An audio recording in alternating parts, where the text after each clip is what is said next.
Hello students, विद्यालय शिक्षा विभाग हरियाणा द्वारा SCERT के सहयोग से उत्कर्ष के लिए एजुसेट हरियाणा पर प्रसारण हेतु तैयार आज के इस वीडियो लेसन में आपका स्वागत है, अभिनंदन। प्यारे बच्चों, आज हम 8वीं कक्षा के 9वें पाठ जंतुओं में जनन इसके पहले भाग पर चर्चा करेंगे। प्यारे बच्चों, आज का विषय बहुत ही रोचक है और हमारे लिए बहुत ही उपयोगी है। जंतुओं में जनन। जंतु यानी सजीवों का एक वर्ग, और सजीवों के लक्षण हमने पिछली कक्षाओं में पढ़े थे। प्यारे बच्चों, सजीव गति करते हैं, लेकिन कुछ निर्जीव भी गति करते हैं, जैसे कार, मोटरसाइकिल, बस आदि। सजीवों में वृद्धि होती है, लेकिन कुछ निर्जीव में भी वृद्धि होती है, जैसे आप कोई रबर बैंड है उसे खींच करके देखिए। और रेल की पटरियों के बीच में खालिस्तान क्यों छोड़ा जाता है? क्योंकि वे गर्मियों के दिनों में तापमान अधिक होने पर बढ़ जाती हैं। तो किसी न किसी रूप में निर्जीवों में भी वृद्धि हो सकती है। सजीव सांस लेते हैं, यानी ऑक्सीजन ग्रहण करके कार्बन डाइऑक्साइड छोड़ते हैं। प्यारे बच्चों, दहन की प्रक्रिया में भी तो ऐसा ही होता है। उसमें भी ऑक्सीजन उस अभिक्रिया में शामिल होती है और कार्बन डाइऑक्साइड निकलती है। सजीवों का एक और लक्षण, वे भोजन करते हैं, यानी भोजन ग्रहण करके उसे ऊर्जा में बदलते हैं। कुछ निर्जीवों में भी, जैसे हमारी मोटरसाइकिल है, कार है, उनके अंदर भी हम पेट्रोल डीजल डालते हैं और वो ऊर्जा में रूपांतरित होता है। सजीवों में उत्सर्जन होता है। कुछ निर्जीव मशीनें भी उत्सर्जन करती हैं, जैसे हमारी मोटरसाइकिल, गाड़ियां आदि धुआं छोड़ती है। लेकिन एक प्रमुख लक्षण ऐसा है जो केवल और केवल सजीवों में पाया जाता है, किसी भी निर्जीव में यह लक्षण परिलक्षित नहीं होता। प्यारे बच्चों, वह प्रमुख लक्षण है जनन। जनन क्या है? अपने जैसी संतान को उत्पन्न करना, उसे हम जनन कहते हैं। आपने देखा होगा कि किसी नीम के वृक्ष के नीचे छोटे छोटे नीम के पौधे अपने आप उगाया करते हैं, और यह प्रक्रिया अन्य पौधों में भी दिखाई देती है। आपने आसपास कुछ गली में घूमते हुए कुत्ते बिल्लियों के साथ उनके छोटे छोटे बच्चों को देखा होगा, वो भी जनन के कारण ही है। जनन क्यों आवश्यक है? प्यारे बच्चों, सजीव जिस प्रकार से वृद्धि करते हैं, उनकी उम्र बड़ी होती है, धीरे धीरे वो समाप्त हो जाते हैं, मृत्यु हो जाती है। अगर जीवों में जनन की प्रक्रिया न हो तो एक समय ऐसा होगा कि वो समाप्त हो जाएंगे। इसलिए अपनी प्रजाति, अपनी जाति, अपनी स्पीशीज, उसकी निरंतरता बनाए रखने के लिए जीवों में जनन बहुत आवश्यक है। प्रत्येक जीव अपनी उत्तरजीविता के लिए जनन करता है। और प्यारे बच्चों, पौधों के अंदर, पादपों में जनन को पिछली कक्षाओं में हम पढ़ चुके हैं, और उनके अंदर हमने फूल के भागों के बारे में पढ़ा था। फूल के 2 भाग, पुंकेसर और स्त्रीकेसर, आपको चित्र में दिखाई दे रहा होगा। पुंकेसर के क्या भाग थे? परागकोश, वर्तिकाग्र, परागतंतु, और इसी प्रकार से स्त्रीकेसर के कुछ भाग थे। और पेड़ पौधों में किस प्रकार से बीज बनता है, तो उसके अंदर एक प्रक्रिया होती थी निषेचन की, परागण। परागकोश से परागकण पराग तंतु के माध्यम से स्त्री केसर में उपस्थित पौधे के अंडाशय तक पहुंचते थे, और इस परागण से पौधे के अंदर फल या बीज की उत्पत्ति होती थी। और बिल्कुल पादपों की तरह से ही जीवों में भी जनन की प्रक्रिया होती है। जिस प्रकार कुछ पादपों के अंदर एक ही पुष्प के अंदर स्त्री केसर पुंकेसर होते हैं, उनसे निषेचन हो जाता है, उनसे परागण हो जाता है, फल फूल बीज बन जाते हैं। और कुछ पेड़ पौधों के अंदर बिना निषेचन के पत्तियों से, कायिक जनन से, प्रवर्धन से जनन होता है, यानी अलैंगिक जनन। उसी प्रकार से जीवों के अंदर भी जनन की दो विधियां हैं, एक लैंगिक जनन और दूसरा अलैंगिक जनन। आज हम लैंगिक जनन के विषय में चर्चा करेंगे। प्यारे बच्चों, जिस प्रकार से पौधों के अंदर पुंकेसर और स्त्री केसर, नर जनन अंग और मादा जनन अंग होते हैं, उसी प्रकार से जीव जंतुओं में भी नर जननांग और मादा जननांग होते हैं। हम चलने फिरने के लिए शरीर के कौन से अंग का प्रयोग करते हैं? पैरों का। देखने के लिए आँखों का, सुनने के लिए कानों का, बोलने के लिए मुंह का। यानी हमारे शरीर का प्रत्येक अंग कुछ विशेष कार्य करता है। उसी प्रकार से जो अंग जनन की प्रक्रिया में भाग लेते हैं उन अंगों को जनन अंग कहा जाता है।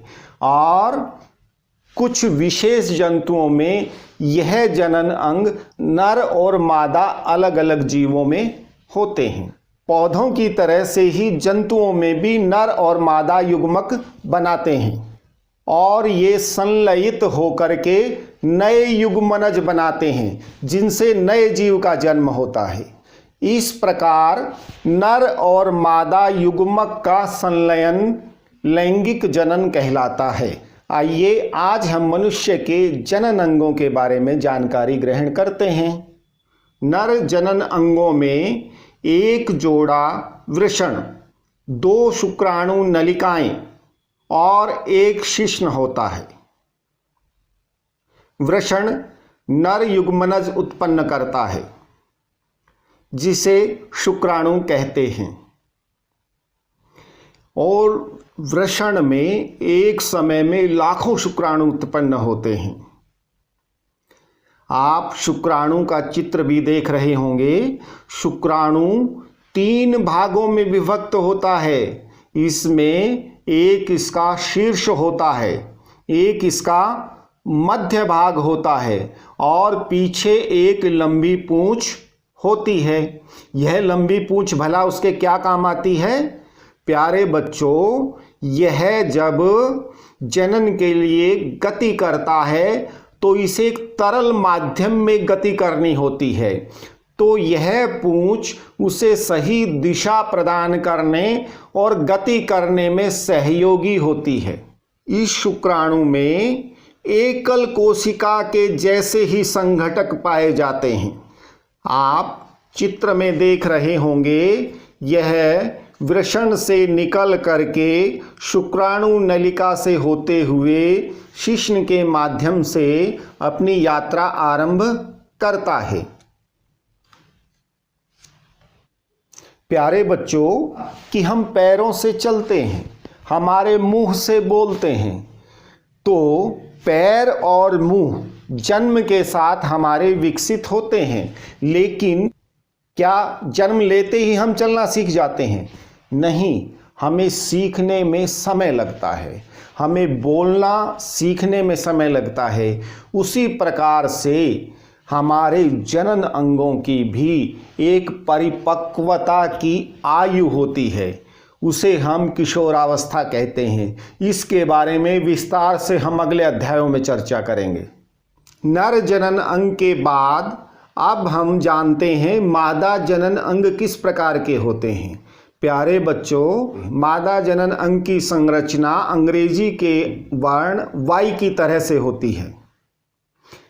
इसमें एक जोड़ी अंडाशय, अंडवाहिनी नलिकाएं तथा एक गर्भाशय होता है।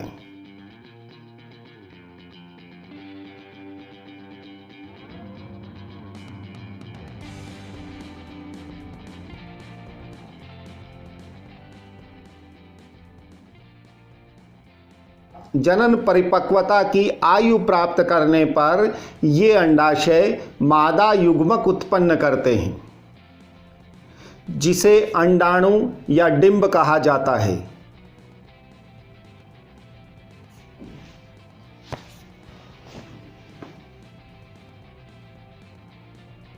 मानव यानी महिलाओं में, स्त्रियों में प्रायः प्रत्येक मास दोनों अंडाशयों में से एक डिंब की निर्मुक्ति होती है, जो अंडवाहिनी में आकर के रुकता है।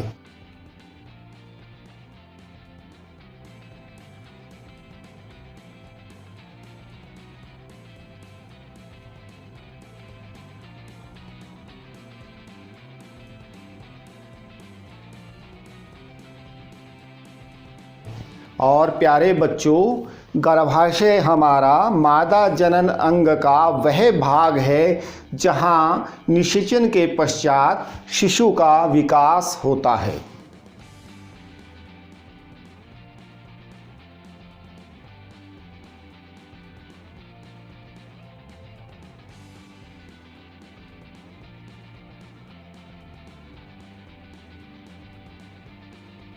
प्यारे बच्चों, विभिन्न जंतुओं में डिंब यानी अंडे का आकार अलग अलग हो सकता है। जैसे मनुष्यों में इसका आकार बहुत सूक्ष्म होता है। कुछ जीवों में जैसे मुर्गी, शतुरमुर्ग आदि के अंडे का आकार बहुत बड़ा होता है और इनके निषेचन की विधियां भी अलग अलग हो सकती हैं। मनुष्य में आंतरिक निषेचन होता है, यानी पुरुष के युग्मक यानी नर युग्मक और मादा युग्मक का संलयन शरीर के अंदर होता है, जबकि कुछ जीवों में यह बाहर होता है।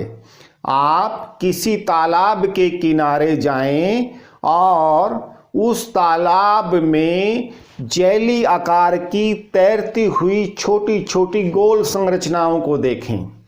वो वहाँ मेंढक या मछलियों के अंडे हो सकते हैं। जिस प्रकार से आपने मुर्गी के या अन्य पक्षियों के अंडे देखे होंगे, वे एक कठोर आवरण से ढके होते हैं, जबकि मेंढक या मछलियों के अंडे केवल एक नर्म जेलीनुमा चिकने पदार्थ से ढके हुए होते हैं।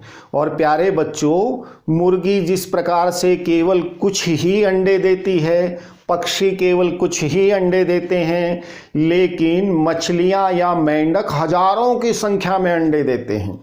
इसके पीछे क्या कारण हो सकता है? प्यारे बच्चों, जैसा आपको अभी बताया कि मेंढक या मछलियों के अंडे कठोर आवरण में सुरक्षित नहीं होते। ये असुरक्षित रूप से पानी के अंदर स्वतंत्र रूप से तैरते रहते हैं। तो वायु के तेज प्रवाह, पानी की तरंगों से और कुछ अन्य जीवों का भोजन होने के कारण इतने अधिक मात्रा में अंडे होने के बाद भी बहुत कम मात्रा में उन जंतुओं के शिशु का विकास हो पाता है, इसलिए उनकी संख्या अधिक होती है। आप चित्र में देख रहे हैं कि मनुष्य में निषेचन किस प्रकार से होता है।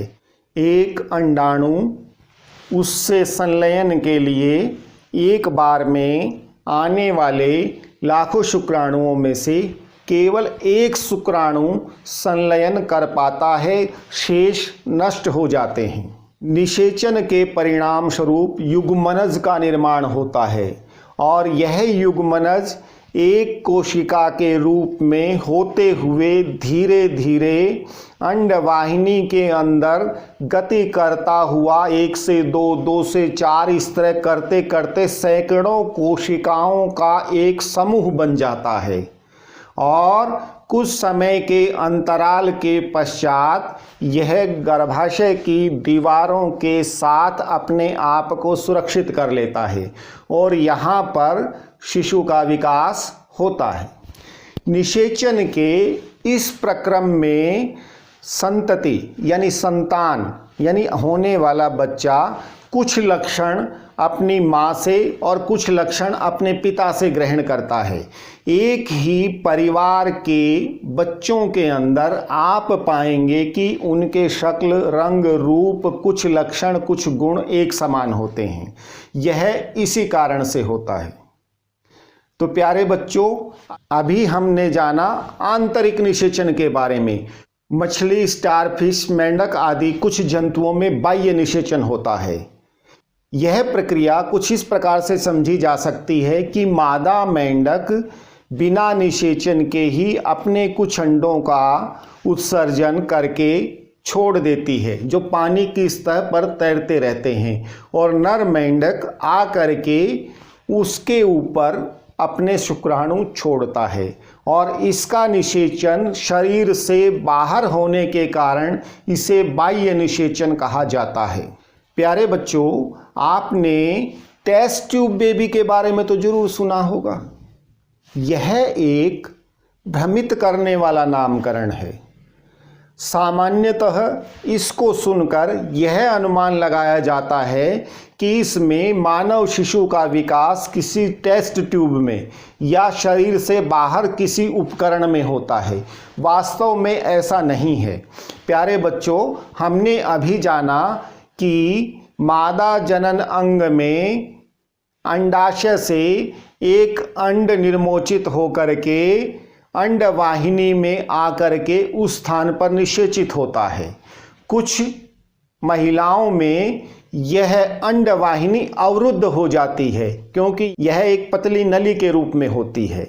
तो उसके लिए डॉक्टर्स विशेष उपकरणों से उस अंडाणु को बाहर निकालते हैं और नर शुक्राणु को ले करके बाहर अंडाणु और शुक्राणु का संलयन करके निषेचन को संपन्न करते हैं, और उसके बाद निषेचन होने के पश्चात उसको गर्भाशय में रोपित कर दिया जाता है।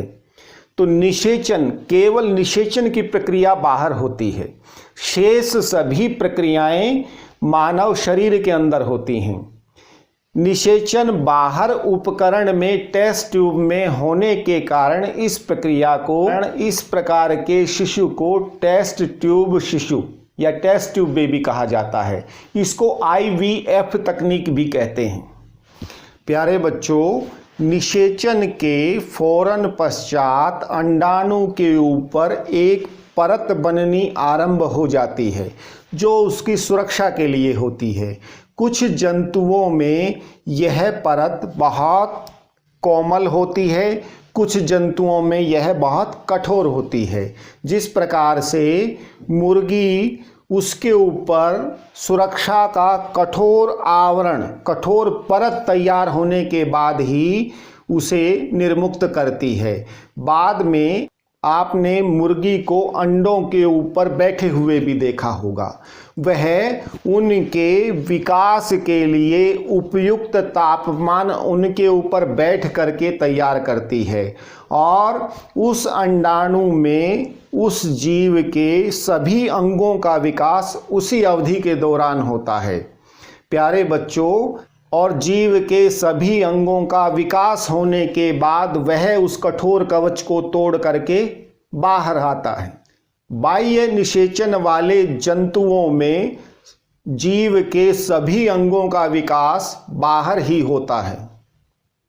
भ्रूण अंडे के आवरण के अंदर अपना विकास करता रहता है, और जैसे ही उसके अंग विकसित हो जाते हैं वह उसे तोड़कर बाहर निकलता है। आपने तालाब में मेंढकों के छोटे छोटे टैडपोल को तैरते हुए देखा होगा। यह उन जीवों की ऐसी ही मध्यम स्थिति है। जनन की विधियों के अनुसार जीवों को एक और वर्ग में विभाजित किया जा सकता है। कुछ जीव विकसित जीवों को जन्म देते हैं, यानी उस जीव के सभी अंग जन्म से पूर्व विकसित हो चुके होते हैं, जबकि कुछ जीव अंडे उत्पन्न करते हैं। जो जीव विकसित जीव को जन्म देते हैं उन्हें जरायुज कहते हैं, और जो जीव अंडे उत्पन्न करते हैं उन्हें अंडप्रजक जंतु कहा जाता है। तो मनुष्य, कुत्ते, बिल्ली, गाय, भैंस आदि जरायुज जंतु हैं और मुर्गी, कबूतर, चिड़िया आदि पक्षी अंडप्रजक जंतु हैं। प्यारे बच्चों, हम जिन जीवों को उनके विकसित रूप में देखते हैं, उनके जीवों के विकास क्रम के आरंभिक चरणों को हम देखें तो उनमें इतना परिवर्तन होता है कि हम उन्हें पहचान भी नहीं पाएंगे। जिस प्रकार से आप चित्र में देख रहे होंगे, मेंढक के जन्म के विकास का प्रक्रम इतना परिवर्तित होता है कि वह पहले अंडे के रूप में है, फिर आरंभी टैडपोल बिल्कुल अलग लंबे से आकार में, फिर उसके बाद टैडपोल बिल्कुल कीट के आकार का, और उसके बाद एक वयस्क मेंढक बिल्कुल अलग से परिवर्तित रूप में। इसी प्रकार से आप मानव के शिशु के विकास के प्रक्रम को भी पहचानने की कोशिश करें। प्यारे बच्चों, जब एक जीव इस प्रकार से बहुत अधिक परिवर्तन करता है, कुछ विशेष परिवर्तनों के साथ टैडपोल का विकसित मेंढक में परिवर्तित होना, यानी अत्यधिक परिवर्तन होना, कायांतरण कहलाता है। कायांतरण से अभिप्राय पूरी काया की काया ही पलट गई, इसे हम कायांतरण कहते हैं। आप तितली के, इल्ली के लार्वों के माध्यम से भी इसकी पहचान कर सकते हैं। उम्मीद है बच्चों यह विषय आपको स्पष्ट हो गया होगा। आप अपनी पाठ्य पुस्तक में दिए गए सभी पाठ्य बिंदुओं का गहराई से अध्ययन करें, जो चित्र हैं उन्हें बनाने का प्रयास करें और अभ्यास के प्रश्नों को हल करने की, समझने की कोशिश करें और अपने शिक्षक से जांच करवाएं। ठीक है बच्चों, मिलते हैं फिर अगले लेसन में। तब तक बाय।